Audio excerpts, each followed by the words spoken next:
Shari.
Oya, Sheri.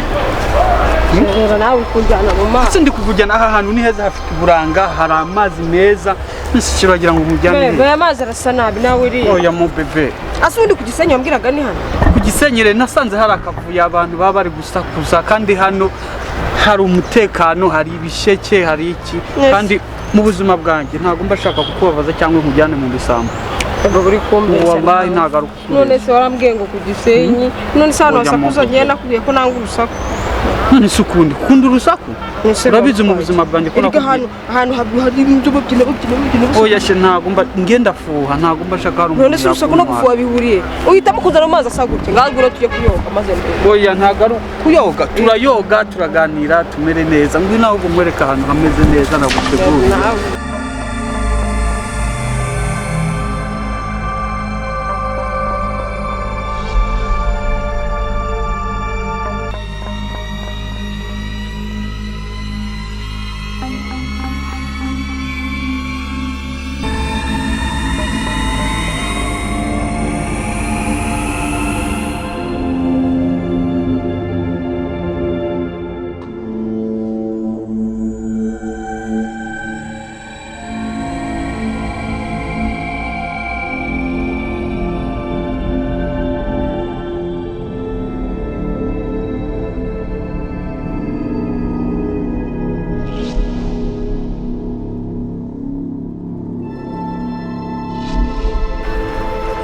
Akosewa kuri hano. Ariko mwabana mw'iki gishanga mugendamo murakizi. Muzi ko kino gishanga gifite ba nyiracyo. Abakigiyemo muzi ko batagaruka batagenda. Sheri. Iki gisaze byo kiri kuvuga kirabizi. Ariko muri mu biki ko nabagiye batigeze bagaruka ngo bansange hano mwabana. None se kuri hano. Oya baby brets. Njene nakubwiye hano ntago mwizeye none umva umusozi binema. Uri kumva ibintu by'iki gisaze ubundi uru rusaze ubundi urabona guzuye mu mutwe. Hano rutabura mwiburuzi ko wagira ngo gwacanya. Utangiye kumugira umusazi wasange n'ibireka. Hano hantu ndahizeye ijana ku ijana. Ahubwo tugende rekana na kino gisaze. Ahubwo nabaretse wigendera. Igenda natwe twigendera. Abana b'iki gihe nimujya mwumva muzumbirije reka mbihorere mwabana.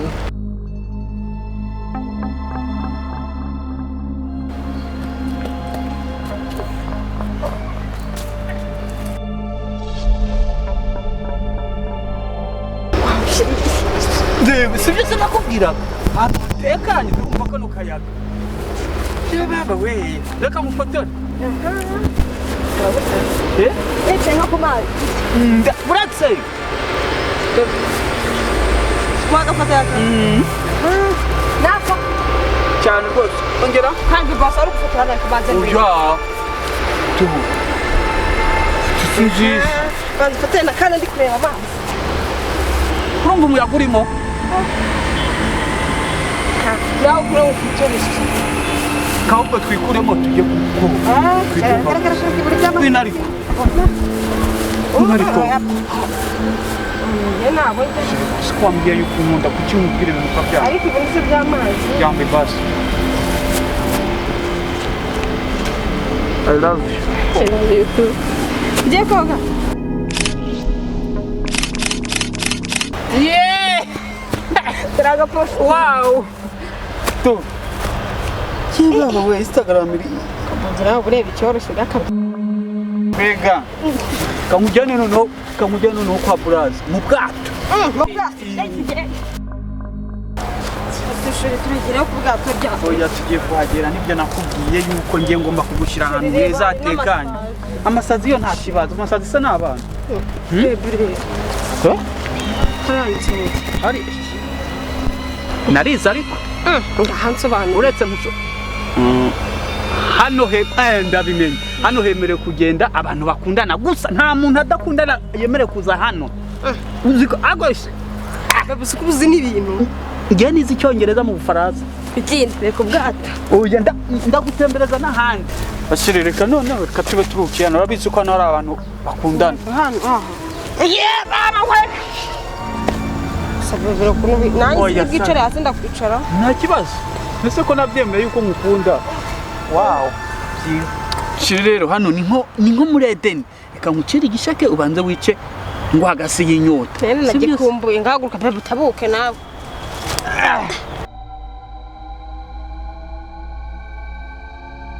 bebe utabuke akuzana kiriya kiza cy'umutuku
urangambanira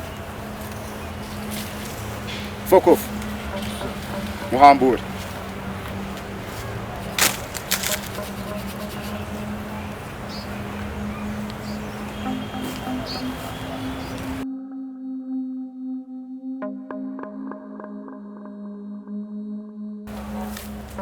urangambanira oya ntabwo bizongera ibiki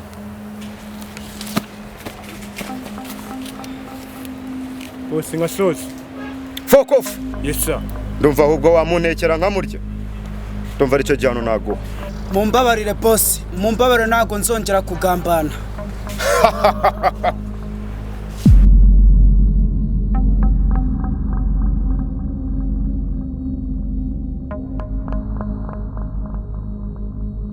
igihano ngiye kuguha ngiye kwiruka iki gishanga cyanjye